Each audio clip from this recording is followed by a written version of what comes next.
Semeni kile Mkristo amefanya. Kile hakufanya. Achana nayo. Simoni akaenda akamzika Yesu.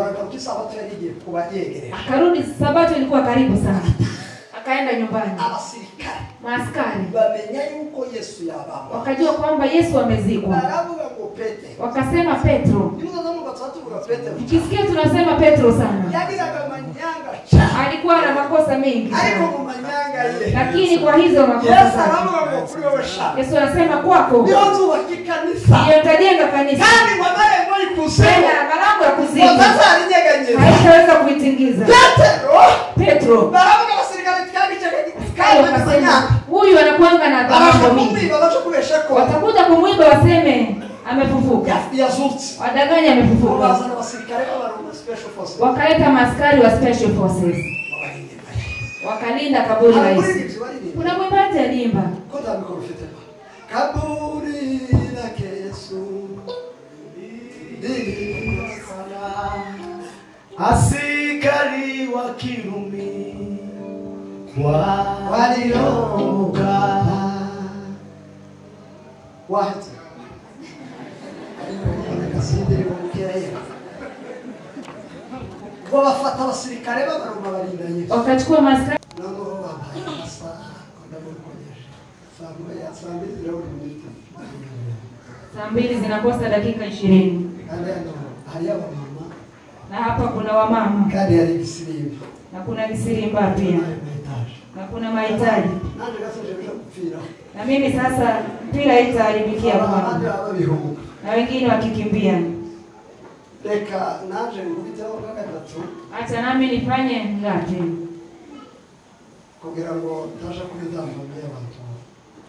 Ili nisije. Nashukuru Mungu kwa sababu ya mtume na kanisa. Sitarudia kusema nimeyasema asubuhi. Reverend, Mungu akubariki. Nashukuru Mungu kwa Patrick na mke wake. Nimesema asubuhi. Tukizidisha tutaongeza. Nashukuru Mungu kwa ndugu kutoka Marekani. Ametoka. Kuizera Daudi. Nashukuru Mungu kwa sababu ya kuizera na Daudi. Wale tumekuja nao. Nashukuru Mungu kwa Kamsore. Nimeona mke wake.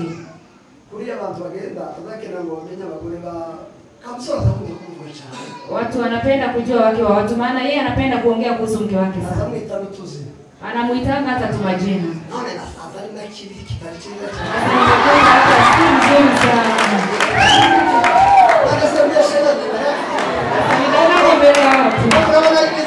Naona akiwa mrembo sana kweli. Wanapua kubwa. Lakini ana damu nzuri.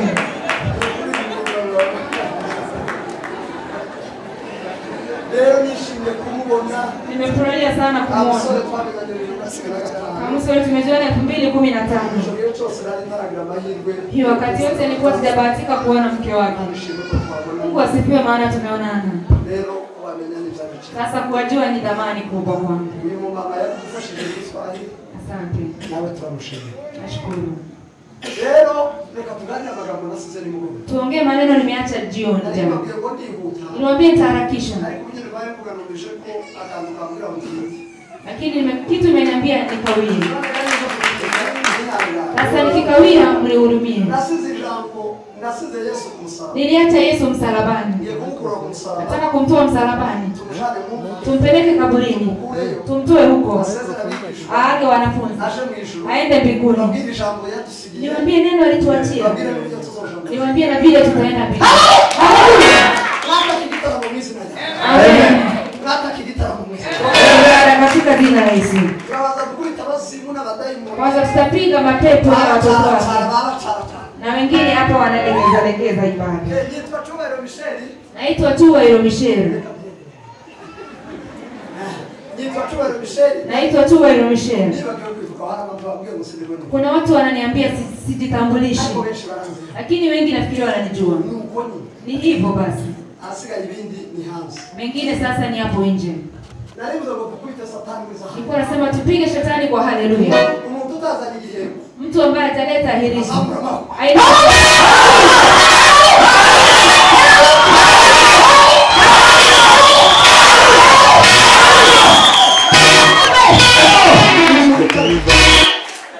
Unafanya nini? Unangiliwa sana.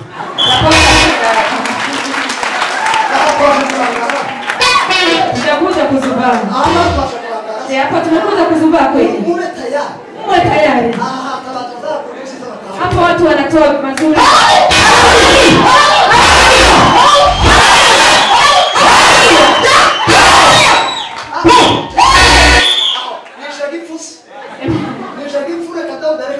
Mimi ndiye mpinga kweli nianze bila si. Cheza kina. Nani walifika aliyefika mapema wewe cheza tu.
Tulieni sasa tusikize Yesu.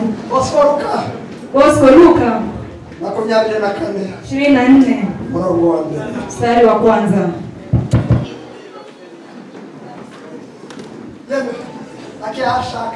Akitafuta sura hiyo. Nashukuru Mungu kwa ndugu tunaishi Goma. Karibu nisahau. Simama upepee watu. Pepea wa Kristo. Luganda. Fanya hivi pia. Hawa ni watoto tulikuwa nao. Mungu awabariki sana. Nimeona nikafurahi. Sasa.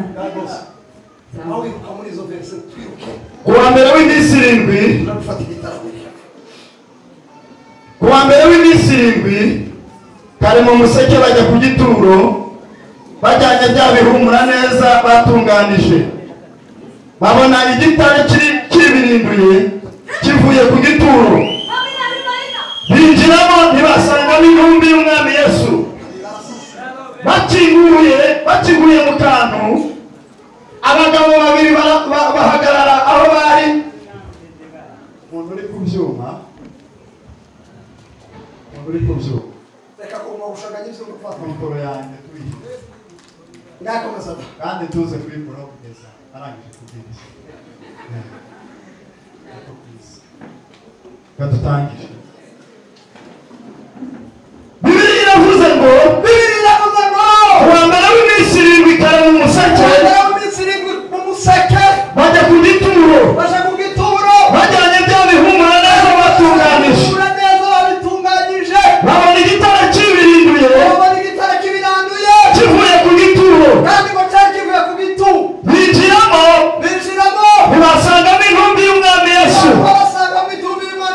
bakiguye mu kantu abagabo babiri bahagarara aho bari bari bambaye imyenda irabagirana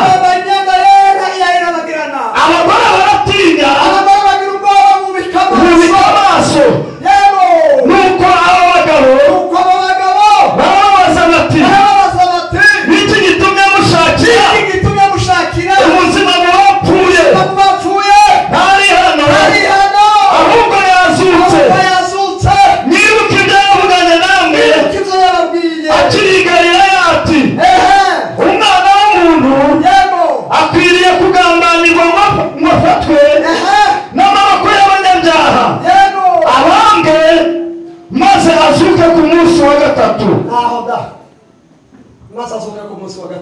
Afufuke siku ya tatu. Achia hapo. Roho bado anakuambia endelee kusoma. Shuka chini. 8. Bibuka amagambo ye bava ku gituro basubirayo. Ibyo byose babibwira abigishwa 11 n'abandi bose. Abo ni Mariya Magadalena na Yohana na Mariya nyina wa Yakobo n'abandi bagore bari hamwe nabo babwira intumwa ibyo babonye ariko ayo magambo ababera nk'inkuru ntibayemera maze Petero arahaguruka yirukanka ajya ku gituro. Roho yako ni kama achia hapo tu. Yageze ku gituro arunama arunguruka mu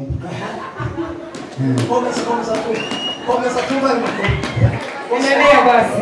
maze Petero arahaguruka yirukanka ajya ku gituro arunama arungurukamo abona imyenda y'ibitare ibi yonyine asubira iwe atangazwa n'ibyabaye. Mwakira ijambo ry'Imana.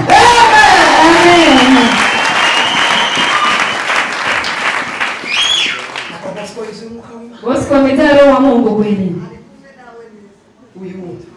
Mchonjoni na utamkupitia babase ko mu cyaro. Babase ko mu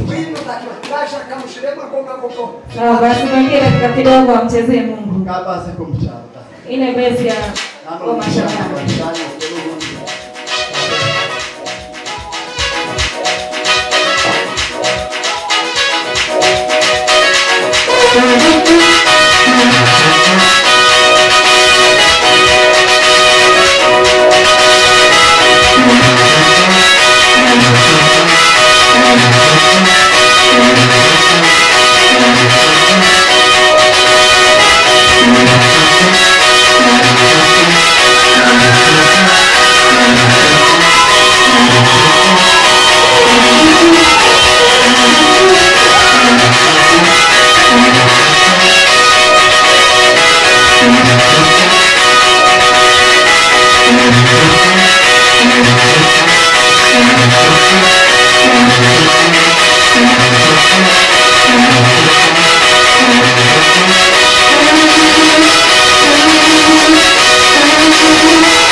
Pokea kitasa sauti chako.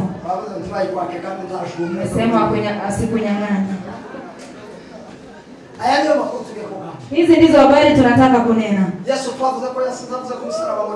Yesu alisema msalabani yote nimemaliza. Yesu akaaga dunia. Alafu ukakuwa giza. Ukakuwa tetemeko kubwa.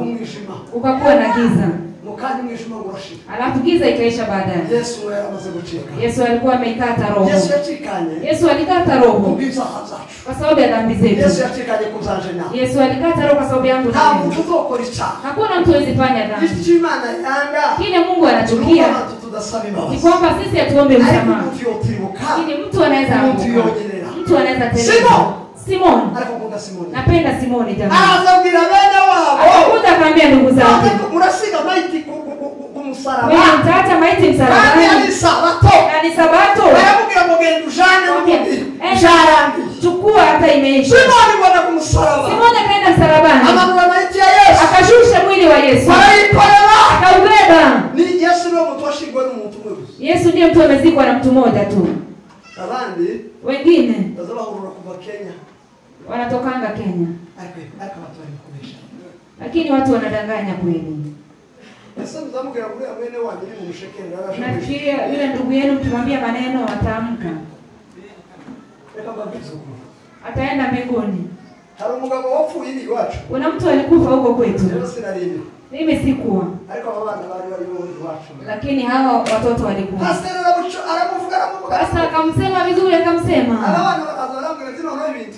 Wengine wakuja wakasema vitu pastor amefanya. Amechora mtu amekufa. Amemchora vizuri akamuingiza.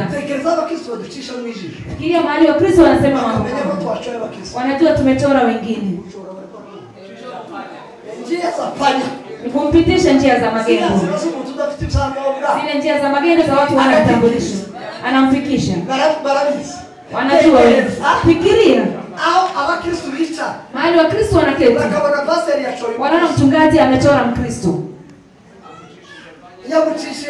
Amempitisha magendo. Akamfikisha kwa kifua cha Abrahamu. Pengine sasa pigana mwenyewe. Kuna mwingine alikufa. Kuna pesa Mungu alikuwa amenipatia nikaenda kufanya. Nikakuta wanawake watatu. Nilihuzunika hiyo siku. Wakasema wanawake. Mke ambaye amekufa. Mchungaji amedanganya. Hata jana akitaka kufa. Ni mimi nilimbeba kumpeleka nyumbani akiwa mlevi. Na alikuwa Mkristo wake akisema hivyo. Pesa. Pesa. Hiyo sijui imetoka wapi. Kuna mtu alikufa huko.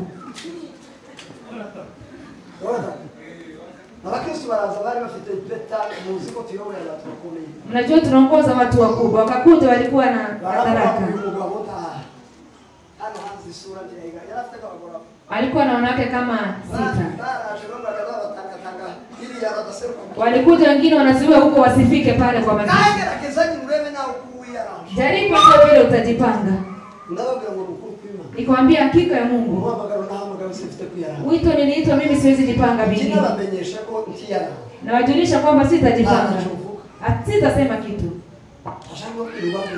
Mimi sitaenda kudanganya. Muache kufanya zaidi wa Kristo. Semeni kile Mkristo amefanya. Kile hakufanya. Achana nayo. Simoni akaenda akamzika Yesu. Akarudi sabato ilikuwa karibu sana. Akaenda nyumbani. Maaskari wakajua kwamba Yesu amezikwa. Wakasema Petro. Ukisikia tunasema Petro sana. Alikuwa na makosa mengi. Lakini kwa hizo makosa sana. Yesu anasema kwako ndio utajenga kanisa. Tena malango ya kuzimu haitaweza kuitingiza. Petro. Huyu anakuanga na dhambi mingi. Watakuja kumwiba waseme amefufuka. Wadanganya amefufuka. Wakaleta maaskari wa special forces. Wakalinda kaburi la Yesu. Kuna mwimbaji aliimba. Kaburi la Yesu. Askari wa Kirumi walioga Wacha. Kasindiri kwa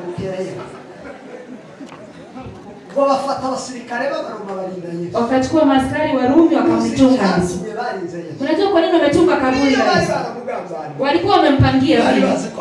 Walikuwa wanajua ni mwana wa Mungu. Amen. Hata kama walikuwa wamebuni. Hata kama Mungu aliwacha kuona.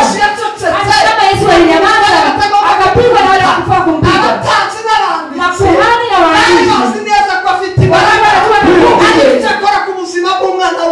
Lakini wakaguza maisha ya mtoto wake.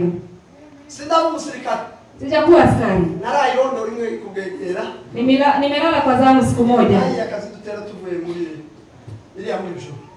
Tukiwa huko Zora. Wakikwambia ni wewe unachunga waliolala. Ni kusema huwezi funga macho. Kwa sababu ukifunga macho, adui akikuja ni wewe. Mtoto mmoja wa kwetu alienda akalala mahali malishoni, akaweka koti chini,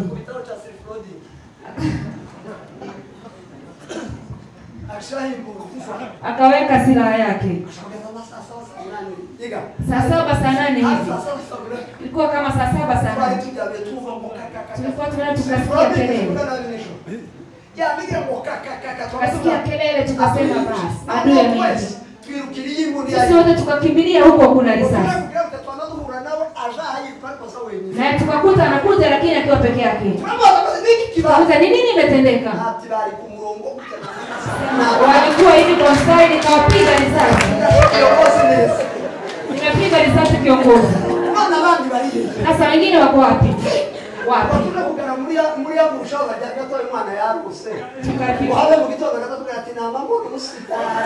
Tukapiga aliota asubuhi. Amen. Askari. Kristo anakuwa askari. Lazima awe macho. Wakalala wakichunga. Wakachunga siku ya pili. Siku ya tatu wakachunga. Asubuhi alfajiri ukashuka nguvu za ajabu. Alfajiri mapema kuwa na nguvu kuwa zinatingiza bahari, zinatingiza bahari, zinatingiza anga. Wakajua kwamba Yesu ni ushindi wa Yesu.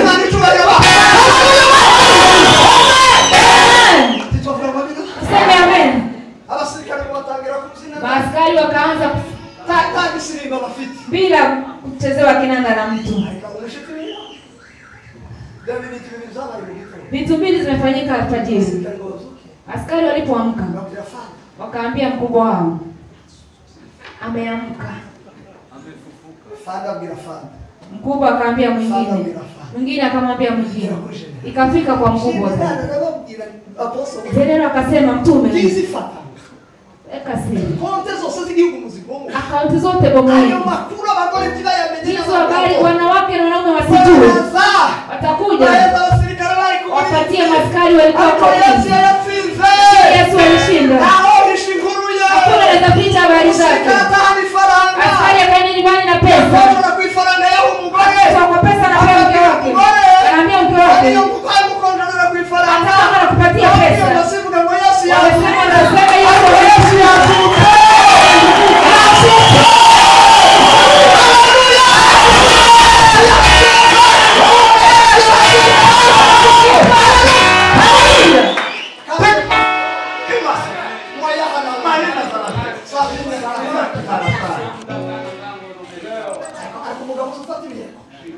Ambao shika hirizi. Na Yesu alishinda. Huyo mwanamke naye mwanaume. Ama mwanamke anachukua hirizi na Yesu alishinda. Yesu alishinda. Na wewe unachukua makaratasi.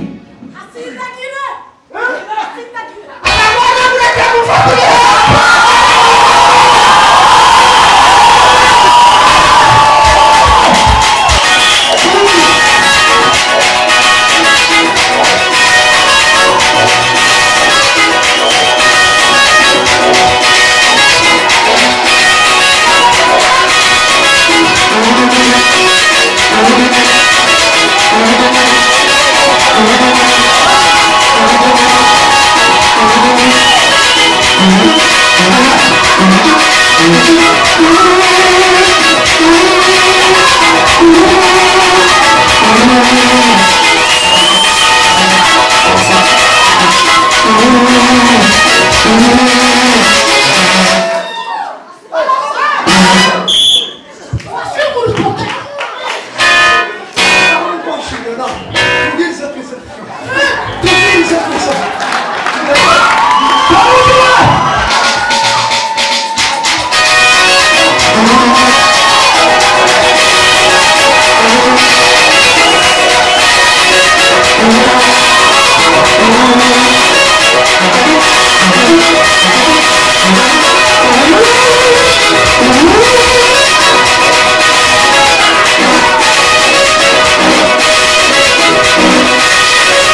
Na sauti ya chini. Yes. Siku hizi zimetolewa. Ni siku walichukua fimbo. Nyoka zao. Musa alikuwa anaambiwa na Mungu. Mungu alikuwa anambia Musa. Hiyo fimbo itafanya miujiza. Miujiza. Alipokuisha Misri. Wakagonga nayo. Baada ya kugonga nayo. Manyoka. Ikakuwa nyoka. Farao na waaguzi wake wakasema watafanya chochote. Ilikuwa inajulikana kwa serikali. Wakakuja magendo. Wewe haujui chochote. Wakakuja hao wengine. Maana yake serikali.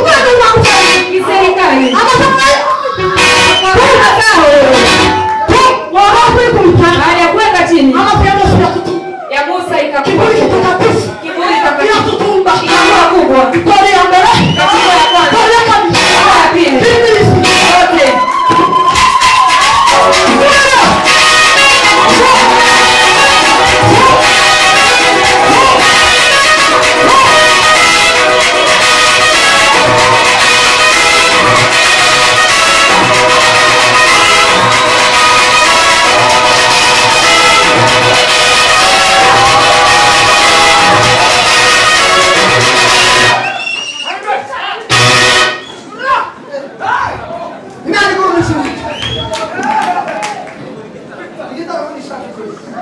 ibada hii ni sisi wote.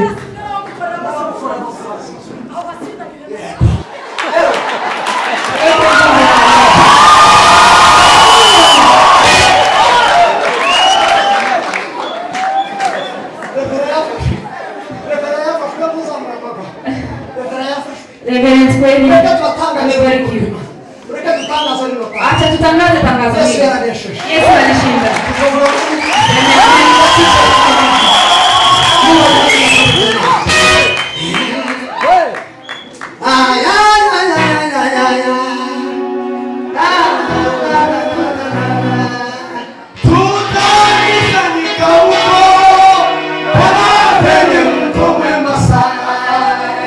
Tunakusanyika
Ile siku 3 alikuwa alienda kufanya kazi zake. Alienda kutangazia watu watatu. Alienda kuleta vitu vitatu. Kitu cha kwanza, alikuta Abrahamu alikuwa. Abrahamu wewe. Abel. Parijikeni. Nimeenda hapa chini. Nitarudi. Nitakuja dakika chache tu. Akaruka. Mahali kina Kaini walikuwa. Na wale wengine mtajiri. Kawaambia ninyi mtaendelea kukaa hapa tu hadi siku ya hukumu. Akashuka. Kafika mahali shetani alikuwa. Akakuta kuzimu. Akakuta shetani. Kifo akamwambia. Kifo akamwambia shetani. Alikuta watu watatu. Alikuta kifo. Na kuzimu. Na shetani. Kifo akiambia kuzimu. Je, umemwona? Mauti. Hujamwona wewe? Wakanunua kapombe. Wakakunywa kidogo. Shetani akamwambia, kazi niliyotuma umeifanya vizuri. Yesu akaanguka kifudifudi. Yes, akajitokeza. Aliposhuka tu shetani ndiye alitupa kibanda kufu na huko kwa Yesu.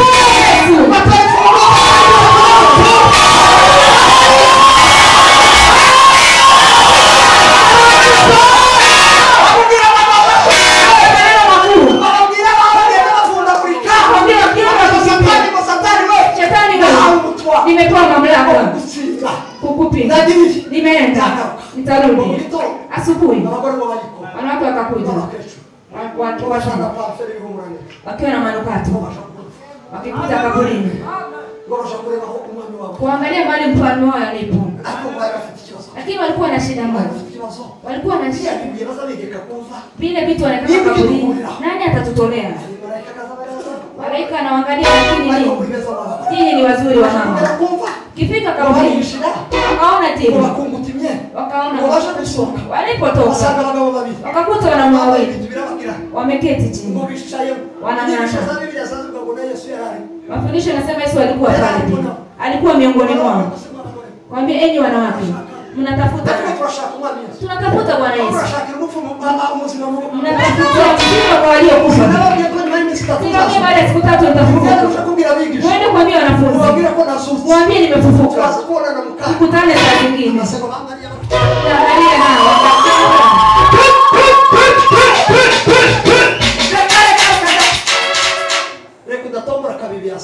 Acha kabibi acha wewe.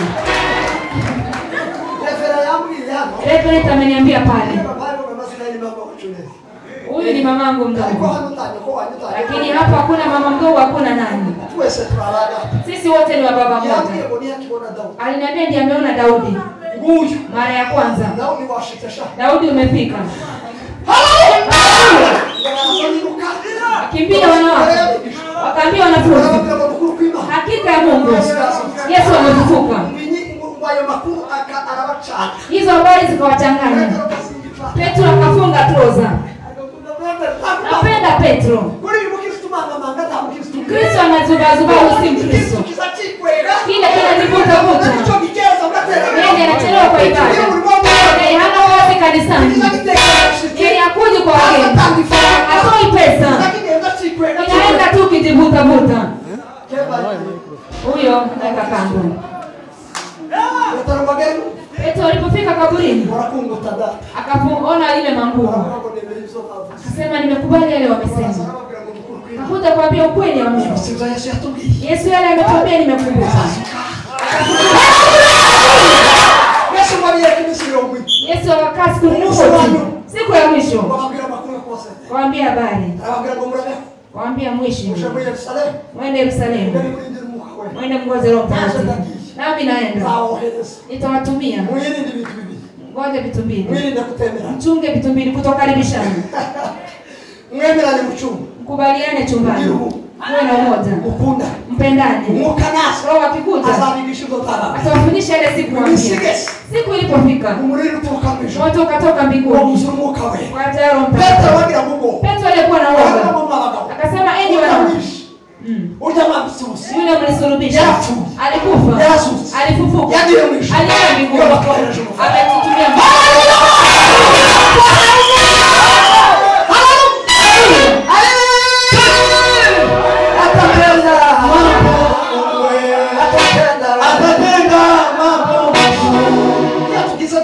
kifanya hivyo. Huwa tunajua wanawake wamelala huko mitaani.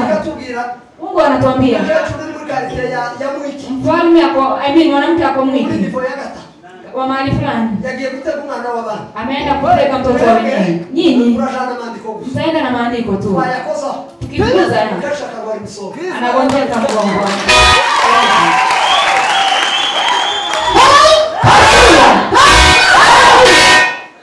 Nzuru kwangu Utajiri wa umasikini ila Bwana Yesu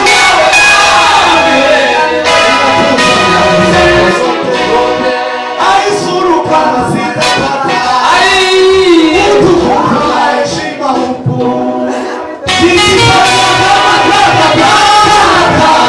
yani pasa kutekeleza tulipokea wageni kwetu. Wao walifika. Wakati huo nilikuwa kwa roho. Lakini hata sasa niko hivi. Tulikuwa tumeenda kwa Gitaramo. Hivi ile. Kuna watu wanasema tia keki.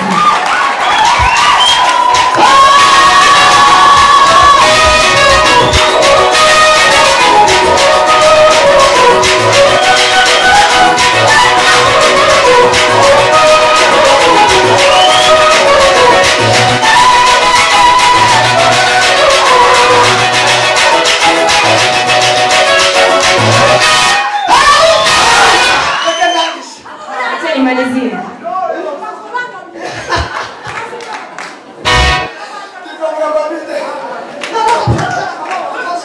Tukakuwa kwa hiyo Gitaramo hapo. Kama msoro kufika Goma. Nikiwa na parokia Angola. Tukakesha pale. Nilifika kanisani nikafanya kitu kimoja. Nikachukua watoto vijana. Nikawafundisha na wasichana pale. Nikamwambia kanisa, hakuna ujanja hapa ina magofu. Tukapokea wageni jioni moja. Tukaimba wimbo ambao unasema ilikuwa asubuhi.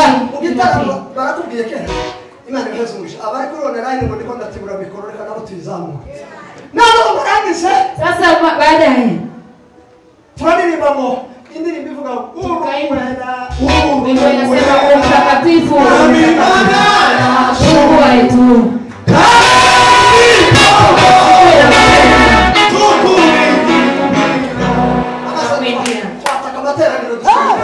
Alafu tukamwambia Mungu pale. Nikasikia mtu amenidunga mkuki pale mguuni. Pale ambapo nisikia amerusha mkuki. Ni hapo nililala. Ndio yule mume aliyenibeba. Huyo. Ukuguru kwa makuzimbira ha. Mguu kafimba pale. Nabo harumugomwe tuone hano mungi. Kuna mwanamke tumeona hapa mkubwa. Mguu katoshana hivi. Mguu ukafura hapo hapo.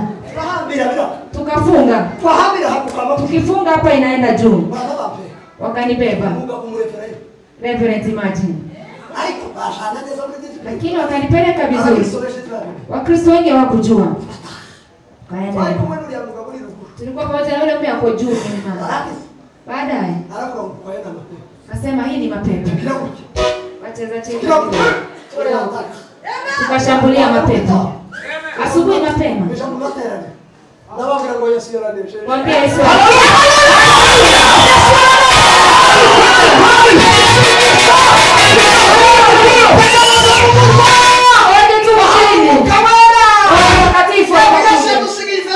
Yesu alituatia baraka moja tu. Maana kwa